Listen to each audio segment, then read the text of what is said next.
Happy Tuesday, everybody. Welcome to our latest webinar. Now, webinars are back in fashion. It's great to have so many of you join us this morning in the US and this afternoon and evening in other parts of the world to join hopefully a very exciting conversation. We've got not just some great new research findings, but some good people to share their views on this, and also get some views from you in the audience. There's a Q&A box, so fire some questions in. We'll try and respond to as many as we can as we go along today. I'm Phil Fersht. I'm the CEO of HFS Research, and joining me today, I'll have these three lovely people introduce themselves. Dana, would you like to start? Hi, I'm Dana Daugherty. I'm an executive research leader with HFS. Nice to meet everyone. Hey, Dana. Familiar face. And Paul Daugherty, how are you doing, Paul? I'm doing great, Phil. Just a quick background for the audience is that until about 18 months ago, I was the CTO and CEO of technology at Accenture, involved kind of across the board in what's going on from a tech perspective there. And now these days I'm doing working with the private equity firm TPG as AI advisory chair, which is fun, getting into a lot of AI there, and also doing a lot of early stage venture angel investing. Fantastic. And you was Accenture for almost 40 years, Paul, I realize. So you've seen pretty much every major technology evolution areas, and you've been at the helm of it. So. Yeah, thanks for quoting the number. I try to keep that secret sometimes, but yeah, retired after 38 years. Started first systems I built, involved punch cards and hierarchical databases before before relational databases. So going back a ways. Terrific. And our partner on the study is Raj Sundaresan, who's the CEO for Altimetrik. Could you do a quick intro on yourself and maybe a little bit about Altimetrik, Raj? Sure. Thanks, Phil, and good to be with you, Paul and Dana, and the audience here. I'm the CEO of Altimetrik. Been with the company for more than 10 years now. My background prior to that has been running product and technology shops, the CTO at Visa, running their merchant acquiring and digital mobile products. Prior to that, with PayPal, I was running all of their global product engineering. And as part of it, gig, I was also instrumental in setting up their Asia business when I moved to Singapore. And I've been in the payment industry more than 2.5 decades, and then took on this job at Altimetrik to really bring in that whole product engineering rigor into the industry, which is really lacking in the IT services industry. So that is the real underpinning of what we created in Altimetrik, and that continues to be really amplified in this AI world today, that the engineering rigor seems to be even more needed. And we'll talk a little bit more today as well. In fact, Phil, I'm actually dialing in from the Google Cloud Next, and it's very timely. We're talking about the partner ecosystem, as well as we last week just signed with the World Economic Forum Center of AI Excellence, and also we're part of the Wall Street Journal CEO Council, and all the questions part of this research is top of the mind of all the CEOs which I interact, and then it will be great for us to kind of take this and share a lot more with those CEOs and bring in more perspective from there as well. Thanks for having me. That's terrific, Raj. You must have hired some marketing maestro to get you into all these places. Absolutely. Wonderful. So I'll quickly intro the study we did, because that's going to, I think, form the core of our conversation today. We spoke with over 500 senior decision makers, and we split these across both IT and non-IT C-suite leadership roles. So we spoke to over 500 across global 2,000 organizations and across 5 industries. So we'll share some findings that I think are very, very hard-hitting, a little scary as well. And we'll get some views from everybody as we go through this. I think the big conclusion was that AI is already making decisions. Most enterprises have no idea who's accountable for them. And so we entitled the study Humans at the Helm. But obviously there's this lovely phrase that everybody loves to use called human in the loop. And we commonly mistake the fact that being in the loop means reviewing outputs. But being at the helm of AI really means having individuals who own what the machine decides, define when humans override those decisions, and knowing before something goes wrong, who is accountable. And this sort of brought into play something, been presenting this for a little while now, but it really just keeps ringing true. We call this the AI velocity gap. And, you know, this starts where there's an individual advantage. As individuals, we love these tools. Most of us have our Frontier subscriptions. Some of us use 3 or 4 of these things already. You can tolerate imperfection. You can experiment rapidly. We can enjoy immediate ROI. You know, us as individuals are becoming truly empowered as professionals, as white-collar workers, as developers or business decision people. But then you go to work on a Monday and you're suddenly stuck with siloed systems, lots of things caught in tribal knowledge and workflows, live in email chains, lots of compliance paralysis, all the things about companies that plague progress and innovation. And we call this the AI velocity gap, which is something I think that really needs to be closed off for companies to be successful. Because ultimately, top talent who really understand AI, understand how to manage the decisioning process, understand the risks, and how to really get more you know, power out of what they do, aren't going to want to stick around in companies who are still living in 2015 still. Those days are over, and it's getting the ability to close the gap, which is really, really important for everybody.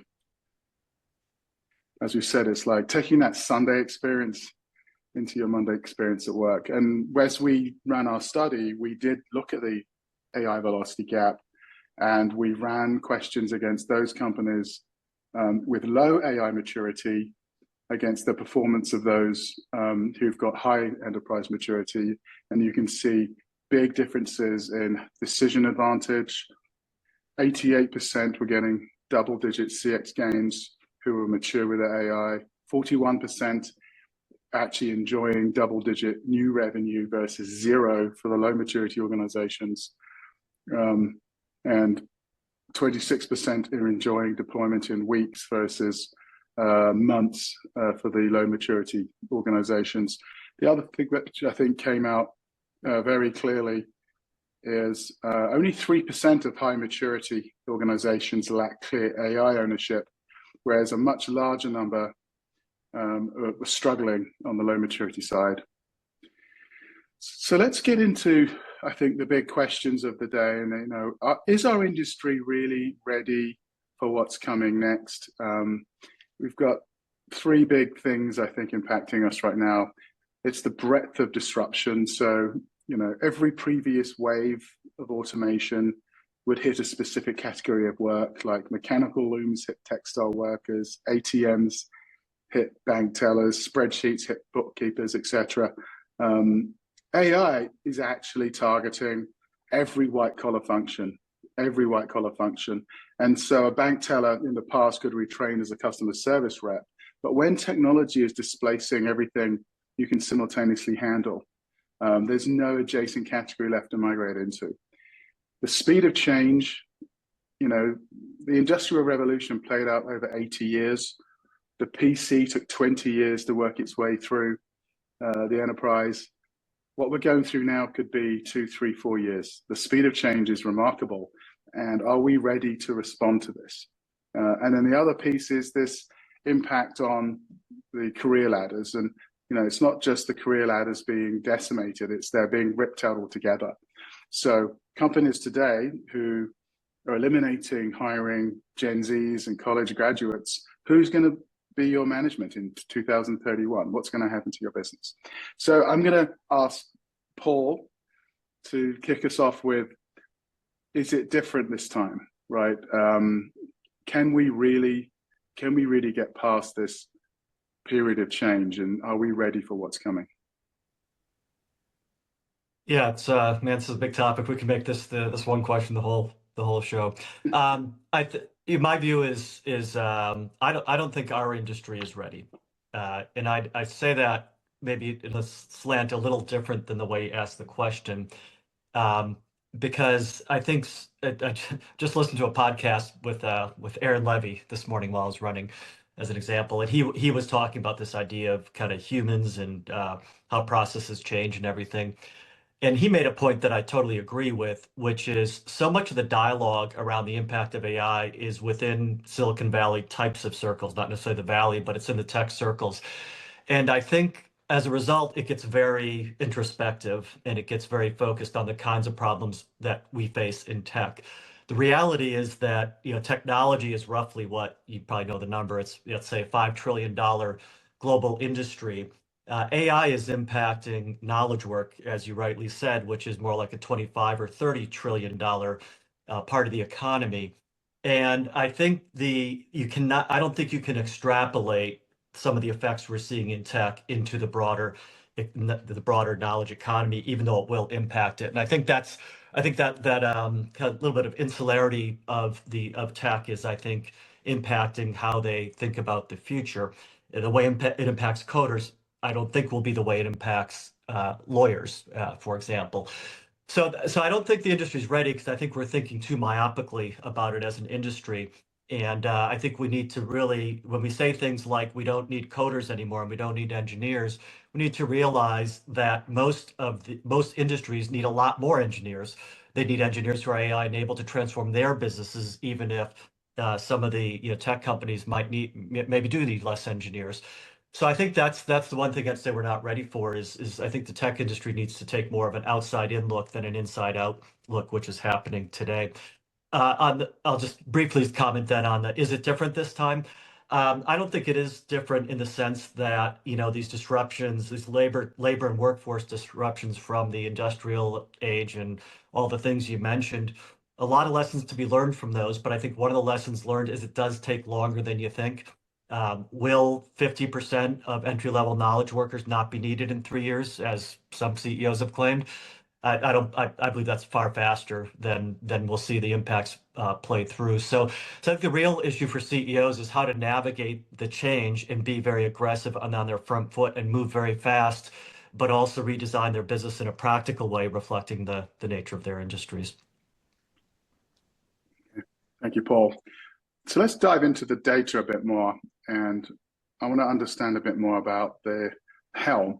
And is it empty because no one wants the job of leading AI, or because no one has actually defined what the job is? And it's just some stats from the studies show that 14% only have a clear strategy. Dana, take us away with this then on the Helm being empty. And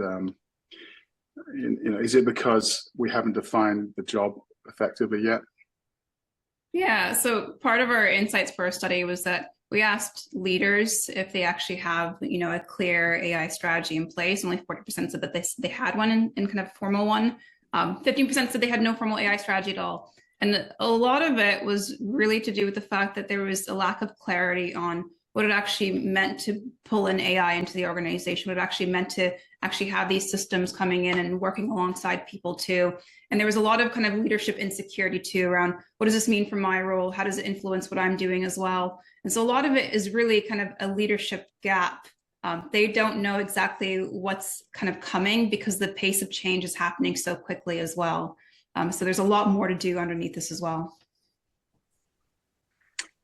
Okay. And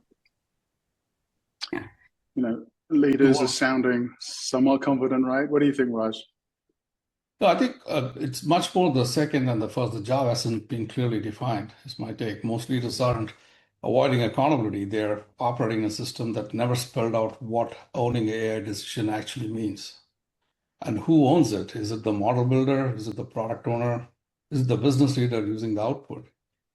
Those questions have still not been really answered. And the most organizations, the boundary is really blurry by design. So usually people default being in the loop, right? Reviewing outputs, monitoring performance, because that fits their existing roles. And changes stuff, and they just try to get into their existing roles. But being at the helm requires something new, clearly defined decision rights, authority to override, and accountability for outcomes before anything goes wrong, as you mentioned. So until companies explicitly define that role, the helm stays empty, not because of lack of willingness, but from the lack of the structure, which is still not been defined. It's my take, Phil. Right. And is the issue about leadership and leadership's driving success in the right way? I mean, Paul, over your career, do you feel that it's not the leadership skills that are changing, it's the focus on driving more accountability, amplifying others, driving more calm optimism, and that psychological safety with staff? I mean, what's your view on leadership behavior driving AI success? Yeah, I think the list you have here is a good list, and it's notable that it's the human skills that are really required in leadership. I think there's an overriding principle or behavior that's important for leaders with AI that has not been true with prior waves of technology, and that's that the CEO and the board need to be personally, directly, hands-on involved. A CEO didn't need to know how hyperscaler clouds work to have cloud deployed through their organization. Same, didn't need to understand PCs to have desktop technology rolled through in the prior wave. That's different in AI. I believe if the CEO isn't personally hands-on engaged, using the models, talking to some of the frontier companies, I don't think that company can be successful. It takes a personal, firsthand adjacency and knowledge of the technology. And that's the phrase I use, is that for leaders, AI isn't a spectator sport. It's a participant sport. You got to be in it, using it every day, setting the example, and understanding where the changes are going to come from for your organization and your company. So I think that's really important. And then the accountability of all these, I think, is the important point. And I agree with what Raj said a minute ago, is that I'm not sure people know where to take accountability, but the CEO ultimately is accountable. There was a company last year that had a major failure, and they tried to blame the model company. That's that's not going to work. If your business breaks down, like, you have to own it, and that stops with the CEO. So from a CEO perspective, I think every process that you design, and maybe we'll come back to this because AI is a process-driven, workflow-driven transformation. Everything you design, you need to assign the accountability to in your organization so that somebody is accountable for it. And having the answer be that AI is accountable isn't going to fly. It has to be a human accountable for everything you do, culminating in the C-suite and the CEO. Yeah, I mean, on this topic of accountability, then, who actually owns decisions across the enterprise? Maybe Raj, the ones that you're working with, the teams deploying it. Is it the executives? Who takes responsibility when AI fails? Right now, actually, where we see in the field is the ownership is split, but the accountability really isn't, right? In a day-to-day practice, it's usually the AI deployment teams, like the data science teams, the engineering teams, who are owning the AI decisions.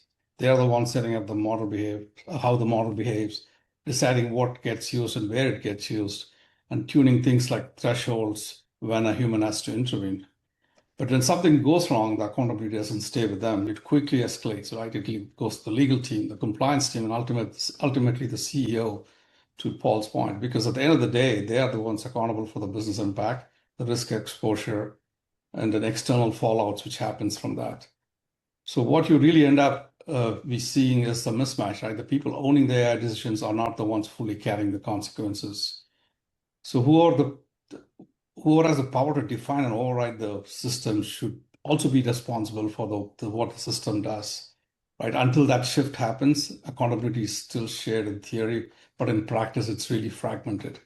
To Paul's point, that accountability should start from the CEO, but has to be delegated down to the teams, which is really owning these AI decisions and instructing the models and tuning the models to make decisions. So and also setting thresholds, right? That's, I believe, is where the accountability should reside. And at the end of the day, the CEO holds accountability from an external perspective. Raj, there's a question for you in the chat based on that. So on setting thresholds, do we see these as typical risk-based, or are they framed in a range of things? I mean, it's both the criticality of the decision and the risk involved in it. And then it's not new setting thresholds, right? Then not just because of AI. We used to have this thresholds for fraud monitoring, and we used to queue it up, and it's a lot more amplified now to ensure that we have real good threshold defined, so there's some real good intervention happening when those happens, right? So that ownership should reside where the decisions are being made, and that's the point I was trying to say. Okay. So is this human in the loop real authority, or is it just more theatre for this audit train?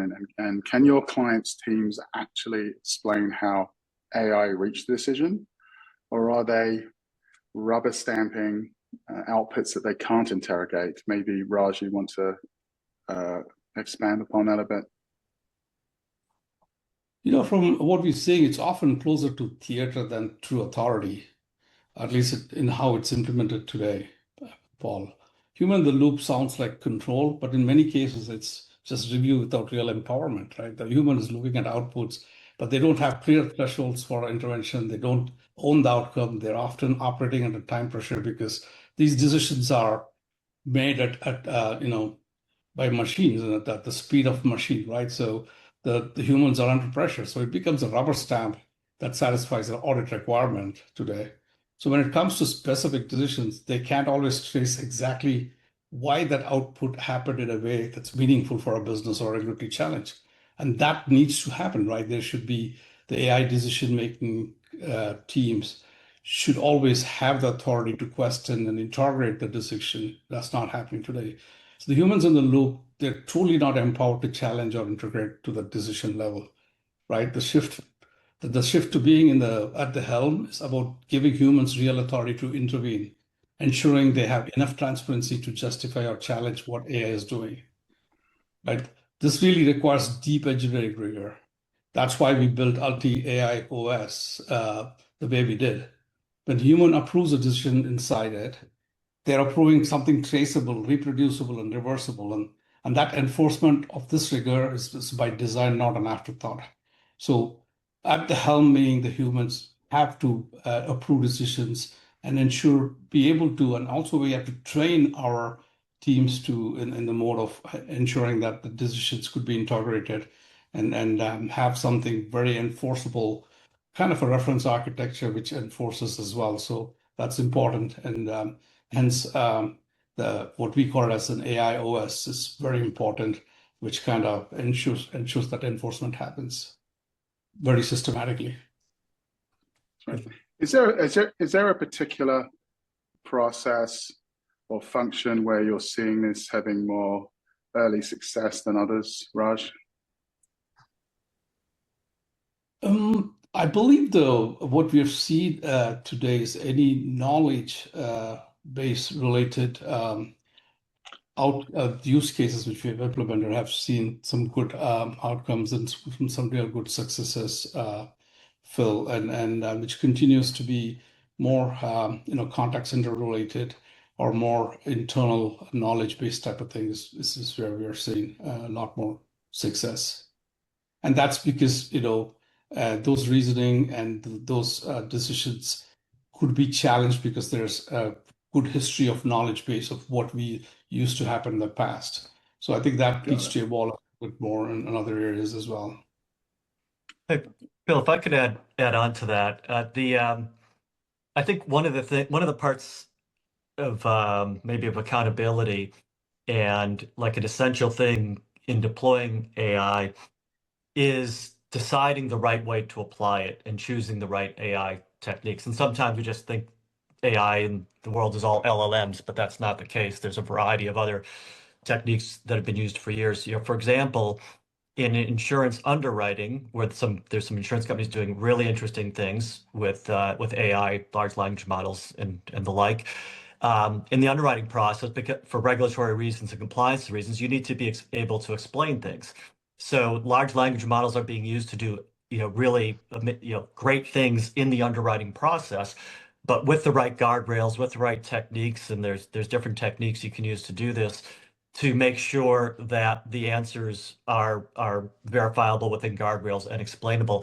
To Raj's point, that takes a lot of work. You need platforms like the one that Raj's company supplies to do that, but it's possible to engineer for it and do that. But you don't need to do that, for example, in certain customer service functions where the price of inaccuracy is a lot lower and can be easily screened by the person, doesn't need to be as verifiable. So I think choosing the right approach and applying the engineering rigor where it's needed is the right way to I think navigate through this problem, and more organizations need to do it that way. The final point I'll make real quickly, we can get back to this if you like, is that the world does not end, or whatever, the innovation does not end with large language models. In fact, I think large language models are amazing, but they're a stepping stone to more newer forms of models that have more deterministic kinds of behavior as well. Jan LeCun's new company, Automated Machine Intelligence, is an example of that, taking large language models and adding determinism and world models and the like to them to get more verifiable behavior. So I think we have to also kind of recognize where the technology is today, versus where it's going to go to as we look to apply it. There's a few good questions in the chat as well. So one kind of speaking to what you were saying, Paul, but when AI outputs are primarily probabilistic rather than deterministic, what methodology do you follow to build governance around it? I know that's a big question, but I don't know if you can answer at a high level. What was the specific question? AI outputs are primarily probabilistic rather than deterministic. What methodology do you follow to build governance around it? Yeah, I mean, there's ways of doing it, very carefully, using forms of retrieval augmented generation, adversarial neural networks. There's a variety of different techniques that companies are using to get more verifiable results. There's more expensive techniques with levels of pre-training and post-training that people are trying to put into models, and generally like small language models as well, that are very tuned to specific domains. So I think there's a family of techniques out there that are applicable, and they're not all easy to apply. They don't solve every problem that you can come up with, but there's a tool set of things that you can look at, that can help navigate those types of use cases. And I think that's, again, the early stage of maturity of the technology means that not all these things are well enough understood by all the enterprises that are out there. And I think you have a little bit of the technology companies, maybe hyping the technology to a point where anything is doable and the frontier models can do anything. And I think you have to kind of be aware of that and look at how you engineer, to get the results you really need. Just to add on to that, Paul, Dana, is just really just that whole probabilistic and the pattern matching thing which we talk about from LLMs. So you got to be erring on the side of the decisions made by AI, and hence we need to have humans interrogate those a lot more, challenge those decisions, right? And that has to be done in a very systematic way. And hence I talked about engineering rigor needs to be a little bit more amplified in what we do. And whatever these decisions need to be very traceable and need to be reproducible and reversible, which is all very important in this act, because to the point of being probabilistic and even that 1% chance of something, and that's hence the whole threshold for intervention. And these are very important, and these are the bells and suspenders we need to have, but we really have to have AI to scale within the brownfield environment. Thanks, Raj. So let's get to the heart of the matter. We touched upon this a bit earlier. So we can't avoid this, but Dario Amodei, the CEO of Anthropic, he was out on the news last week talking about 50% of all tech jobs, entry-level lawyers, consultants, finance professionals, will be completely wiped out within 1 to 5 years. Is he fear marketing? Is he generally a conscientious guy who struggles a bit with the humanity of what he's doing? So one, and I'm going to pick on you first, Paul, here, but do you agree with him? And what should the government do in response? Yeah, I mean, I wrote a book, as I think Phil, like Human plus Machine. I was trying to show it. I'm not sure if it's coming through on the screen. Human plus Machine, reimagining work in the age of AI, and that's something we dove into pretty deeply in writing the book. And look, there's real job displacement that's happening already, and that will happen over time. And some of the initial effects are felt in the entry-level workforce. For those of you who study these things, Eric Bernalfson, I think, is one of the best economists covering this, and he wrote a paper recently on the impacts on the entry-level workforce, which concluded there is some impact, although not as much as some are saying. So anyway, there's starting to be some evidence around the impacts.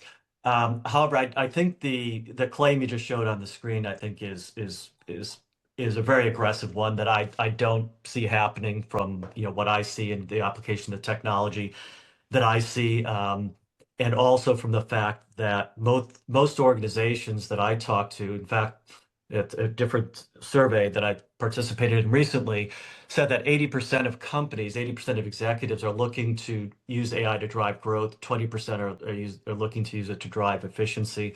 And obviously, it's always a mix. But if you're looking to drive growth, then you start thinking about the lens a little differently. And if the functions that drive growth and the way you drive growth, the workforce, reducing the workforce becomes less of a priority and less of a direct focus for you. So I think there's some real dynamics that we need to understand. If you have less entry-level coders, which is true because the impacts of Claude Code and Cursor and all these things, then how do you develop the next generation of great software engineers? I'd argue we need less entry-level coders, but we need far more engineers than we have today, systems engineers. So how do you develop those systems engineers? And I think there's ways to do that and ways around it that we need to start focusing on. And it's not something government can solve on their own. It's going to be in the way that companies rethink the way they do the way they do their own workforce development. It's going to be universities rethinking education. I'm on the board of a couple of universities where we're looking looking closely at this, and then there's going to be some government support that's needed too. So I know I'm not giving you a clear answer. I don't believe it's coming that fast, but I believe there's pockets that'll come that fast. Certain entry-level jobs, particularly in coding, maybe entry-level in a few other professions, maybe some areas like customer service where some of the more routine things can be automated more quickly. But at the same time, there's going to be increased demand for other jobs. So we'll have to see how it all plays out. Paul, just to add on. Sorry, Phil. I just want to add real quick on that. What I more realistically think is it's a rapid task level disruption which is happening, not like a whole job level wipeout, right? I'm taking your example of coding, Paul. Coding is a task within software engineering, right? The engineers don't go away. They engineer a system, they engineer software. It involves a lot more tasks. One of them is coding, and obviously the coding is help now. A lot more help coming from Claude Code.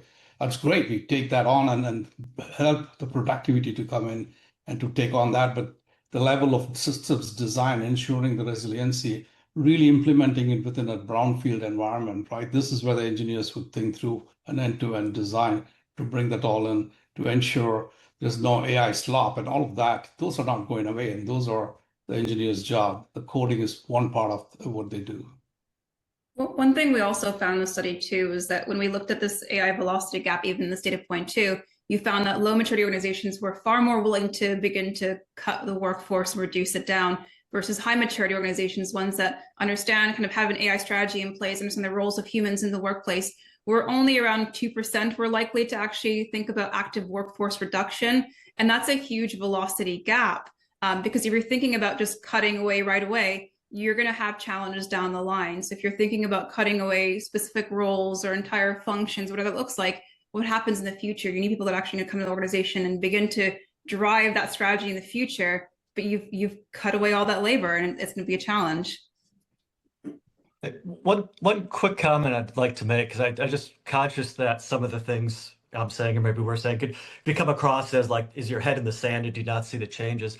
And I just want to make the point, in spite of what I said about impact on the workforce and what's happened, and maybe it's impacts being somewhat slower, the reality is companies need to change really fast. Like AI is disrupting the way you do things super fast. Drug discovery, you pick your industry, and there's mission critical major things that are being transformed fast. And if you're in that industry and you're not one of the ones doing it better and faster, you're going to be left behind.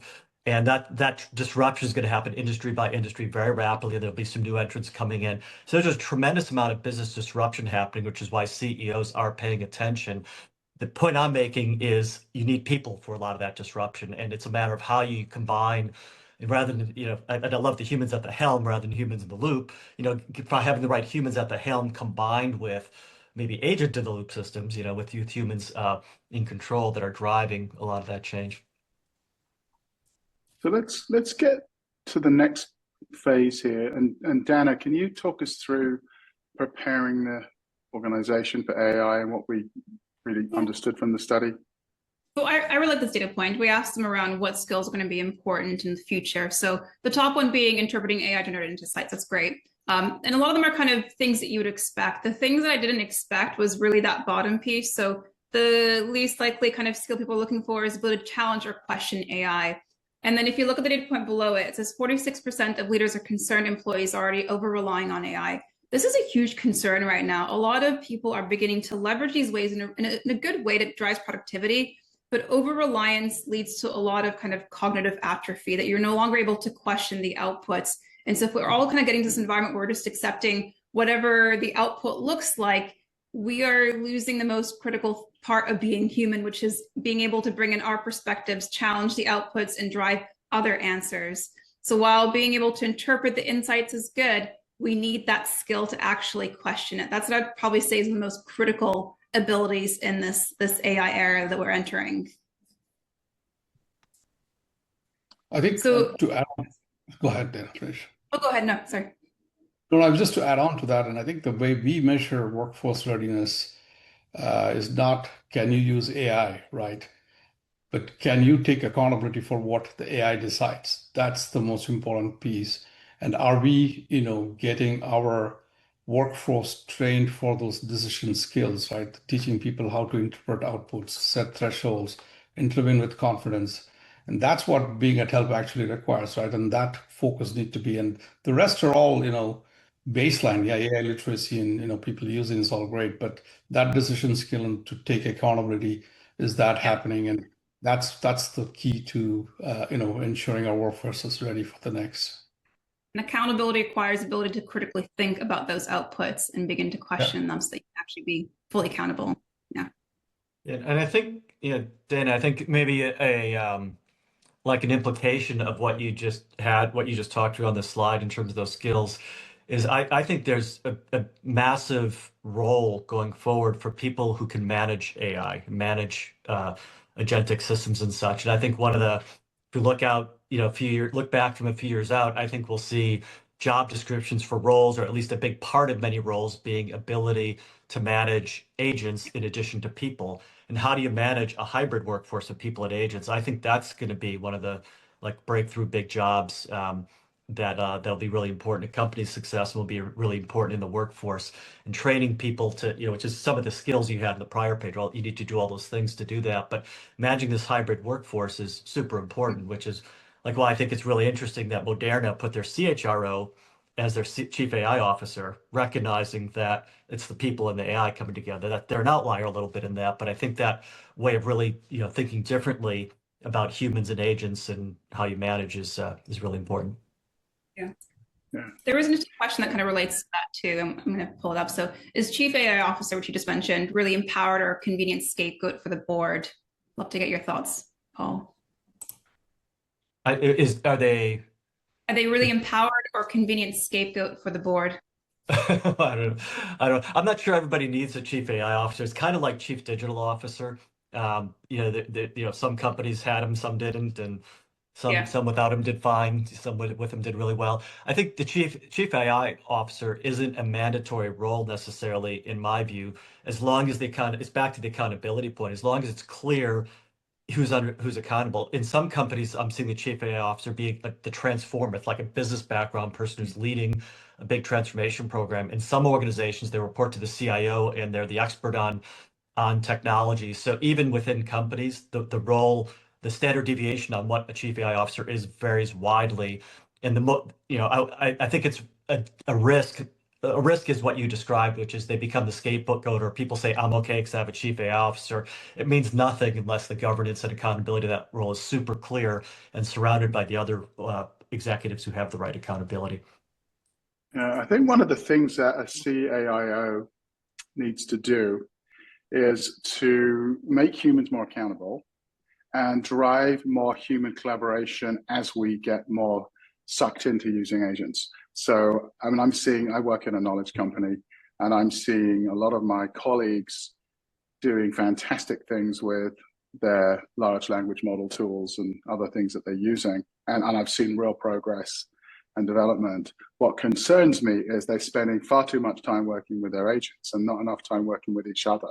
So how can you start to drive humans who are getting really skilled at managing agents to start collaborating with each other at the same time, to really start to share best practices and what they're learning here, what they're learning there, which LLM or which SRM works better with this particular process. So I think it's starting to build that collaborative human capability alongside that AI capability. We're almost going to go one way first, so everybody just gets heads deep in AI, and then you have to start to pull back on, well, how do we actually make this effective for the business? How do we truly drive competitive differentiation in the market? Because your AI is not going to tell you that, right? So, one other thing to add on to is that AI officer kind of gets this misnomer of a centralized AI function. When you have that, it is not going to be able to scale, right? AI has to be embedded within the entire organization. And hence we talk about AI OS as well. It is a 7-layer approach of not just bringing in business value, but it's also about data. It's also about the governance. It's also about the observability. It's also about how do you retrain your models and how do you evaluate model. So it goes deep in the organization rather than having one chief AI and a centralized organization. When somebody talks about its central chief AI officer, and that kind of really beats the purpose of scaling within the AI within the organization as well. So to answer to your question, Dan, I don't know whether it is like a CISO function where it is a policing function. This should not be that. This should be something where it is more democratized and it is embedded within the entire organization. Yeah, I just want to add on and endorse that, Raj. I think that 7-layer model, the way you think about it, is really important because it leads you to more of a federated approach, because you identify what needs to be distributed in everywhere, and then what needs to be central and governed. And that's what kind of comes across in your 7-layer approach. I think that's really critical because there's things you do want to control, do centrally, but not at the expense of impeding the ability to move. And I think breaking it down like you have into those 7 layers and thinking about it in a thoughtful way is a helpful tool. I divert us off of the actual employee piece, but the data point before was talked about the barriers for moving employees, that there's a lot of fear and stigma associated with these tools as well. And a lot of it comes from that accountability piece, is that we don't really kind of have a defined outline of kind of what needs to actually work alongside these agents. So of course, you're going to have fear of replacement. You're going to have fear of making mistakes. A lot of it's so much psychological kind of a lack of safety around these tools. And if you go to the next slide, part of that challenge is that we are not doing enough training around it. 80% of organizations are doing under 10 hours of AI training per year. AI training should be part of your routine. It should be part of like picking up new things as well. This lack of training is leading to a lot of that, uncertainty, the fears, the anxieties, the lack of critical thinking and abilities. It manifests in specific ways. So you're seeing that here. I couldn't agree more. One of the things I've said a number of times is, I think if you add it up, organizations that spend more on the people than on the AI, I think the ones that will be successful. And by more, I mean it's the general learning, it's the awareness, it's building the support and the culture around AI, and the specific training and how to use the different tools and everything as they roll out and change the workflows and really dramatically change how work is done. I think it's a classic, transformation thing. And I think, there's, as you highlight here, unfortunately, there seems to be real underinvestment in that people side of it. And as for training, for me, it has to be a continuous reskilling built into work, right? So learning can be a one-time event, and it can be training set aside a number of hours as well. It has to be embedded in the job. So as they're doing, they got to be learning and then be more challenged and continue to learn as part of whatever the jobs they're doing. And that kind of sticks, and that becomes very more implicit in what they do on a day-to-day basis. Paul, I have a question for you in the chat. So change management can't be an afterthought, of course. in your experience, who really needs to own accountability for adoption and its human impact? The tech leaders, or does it ultimately have to sit with the CEO? I think it needs to sit with the CEO and the C-suite. I guess it can't just be the CIO, because if the CIO says, like, here's this, we're standardized these licenses and here's the tools we have available to use and here's some base training programs, that's okay. But if the business leaders don't really support it, endorse it, or measure it, as some companies are actually measuring, the training and making it part of performance reviews. I'm not advocating that in every company, but if it's not taken seriously and part of how the business leaders are driving their workforces, I don't think it can be successful. And when it comes down to something specific, like, a specific example, a large consumer, one of the largest, very large consumer goods company that's using AI in very impressive ways to dramatically change the way that they sell, in their direct channel, their consumer products. Tremendous change that in the role descriptions change, the organization changes, what those salespeople do changes. And that training of how do you be a different AI-enabled salesperson needs to be led by the business and enabled by IT, because it's fundamentally changing how the business runs. So I think I think the base enablement and such can be IT driven to an extent, but it needs to be really backed up and picked up and driven by the business as the transformation happens. Yeah, very well said, Paul. I couldn't agree more, because again, IT and technology is a means to an end, and the forcing function needs to be the business, right? So that should set the tone, and that should set the change. And obviously the buck stops with the CEO, but the whole change comes from the business, and the IT needs to adapt and implement it across the entire organization. Yeah, I mean, I find I've had a lot of conversations with CEOs about this topic, and there's a shocking disconnect between what they want and the conversations they're having with their service providers as well, and what happens when they move those directives down to the middle layer. There's just not an incentive at the middle layer to drive this. That's the problem. I think it's right there. It's a slow burn at the high end with a lot of these organizations, and taking that rhetoric, taking those Davos conversations and driving them into the reality of why should my C-suite minus one layer care about this, right? Why do they want to put themselves out of work? I mean, so there's that going on, and in so many different conversations that I'm hearing. I think that's right. And that's endemic of, I think, one of the impacts of AI, like we have a lot of companies that have grown up with very deep organization structures. So I'm waving my arms, which you probably can't see, but depth of many layers. And I think the impact of AI is to push more of the center to the top or the middle. AI is enabling leaders to have broader spans and learn more directly and get more direct feeds and make decisions faster. And it's helping frontline workers do their jobs more effectively and efficiently without some of the need for the intervention that's come down. So I think you have this kind of push of the middle, to the top or bottom, or to repurposed in some way. And I think that's creating that dynamic, Phil, that you mentioned, of they're uncertain how to interpret it if they're in that position.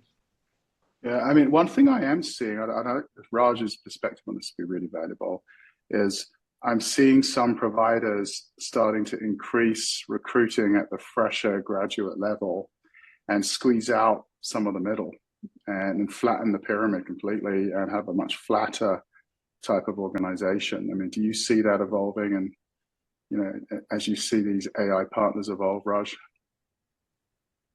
I think the AI partners, the way we structure ourselves as practitioners, our model always was more a diamond than a pyramid, Phil. And I think there are other companies in the service company who are trying to adapt to that model. And these days, what we call it as practitioners and run ahead teams are now translated into forward deployed engineers and either bring in some heavy hitters and augment it with some quick learners, and those are the graduates who come and work quick learners with some heavy hitters. Kind of makes a very good FDE part for taking something and moving really quickly, and that trend continues to happen. And to me, that's not a new thing. We used to do that in the past, as I was mentioning, as practitioners, and we called it run ahead team, which had some heavy hitters, and that continues to happen. And really, that, I mean, is that the thing, or you want me to answer this question as well, Phil, about the?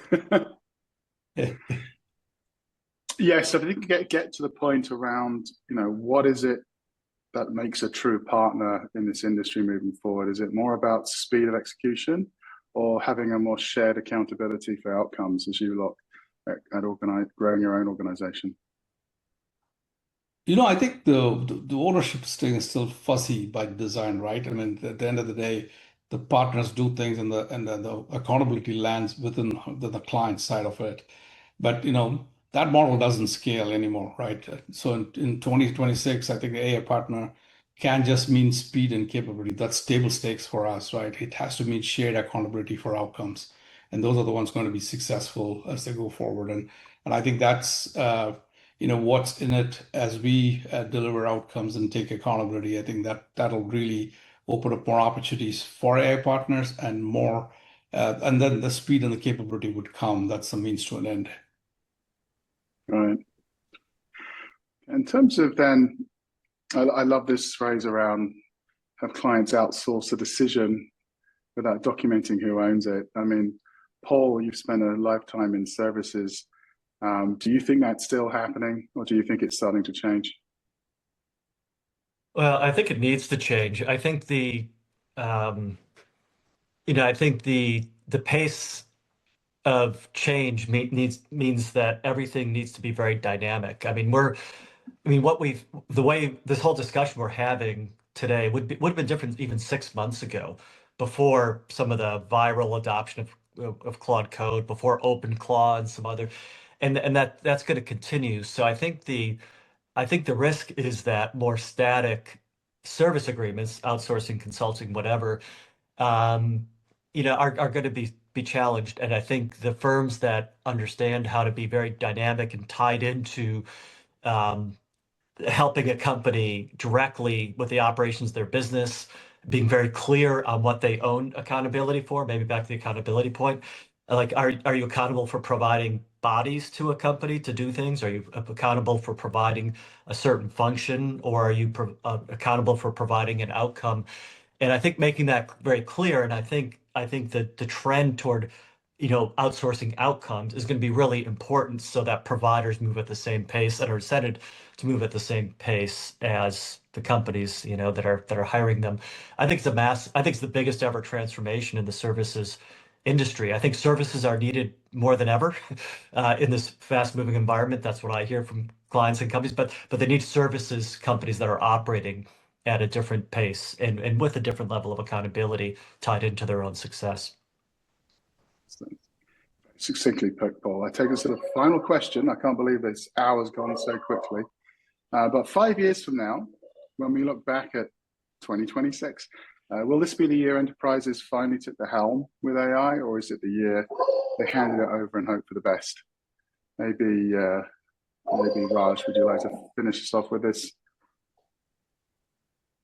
I think this will be the year where those enterprises, based on the research where we saw, where they have a very well-defined strategy that's close to 50 to 20% of that enterprises are going to take the leap on and finally they have humans take helm for the AI perspective. But the rest of the enterprises need to get their strategy straight and start adopting from now. So we look back from 5 years from now, those ones in your mature curve in the research, Phil, they would have already embraced this and would see enough of those benefits coming out of it. And there'll be a lot more fast followers going into 2027 and beyond. Thank you. And Dana? Yeah, it's a good question. I think that the optimist in me thinks that maybe people will start recognizing that it's a really critical thing too. But I think people are only beginning to understand now that there's this human element that's being forgotten out of the AI equation. I think we spent the last kind of 2 years really excited about the technology, and we kind of forgot that there's a human aspect to bring into the loop. You need to have, a workforce where you need to understand what your role is in these tools as well. So I think that the reckoning may be coming soon, but I think there still needs to be some kind of truthful kind of inflection on kind of where you're at right now. And this year will probably be the year of just recognizing that there is a challenge to become more in the helm of AI. And Paul, what do you think 5 years from now when we look back? I think 2026 will be the year when maybe 10 or 15% of companies, get this right and scare the heck out of the rest of of their industry and competitors, and force a lot of action. You're starting to see some really great large scale example, like J.P. Morgan Chase eliminating shareholder proxy through something called agent proxy that they developed, like disrupting a whole sector. So I think enough of those examples, I think, will come out in 2026 where people will say, "Oh my gosh, we got to move." And so I think that's the way I'm thinking about 2026 is the key use cases that really inspire some fear and action. Yeah, I mean, there has to be some fear. I think I do think 2026 is the year that companies are starting to realize how damn hard this is. And I think you're right that a small number will break through, set the example for a lot of other companies to look at. And I think a lot of the Global 2000 are going to get crushed by this in the next 2 or 3 years. They really are. But it's not all bad news. I think we're going to see a lot of smaller companies spring up. If you're a graduate today, I'd imagine there's a lot more jobs available in smaller businesses than traditional large businesses. And we're just seeing the whole makeup of the enterprise environment shift as a result of this. And as you said, those who can't go through the change, I think, are going to really struggle in the next couple of years. It's going to be a up and down experience for all. Well, on that note, this has been a wonderful hour. I think we've all enjoyed it. A lot of nice comments and lots of questions. So we'll share the deck with everybody on the call, and we'll see if we can answer some more of your questions. And I just wanted to thank Raj, Paul, Dana very much for your time today, and really, really enjoyed the conversation. Thanks for having us here. Thanks, Paul. Thank you. Thanks, everybody.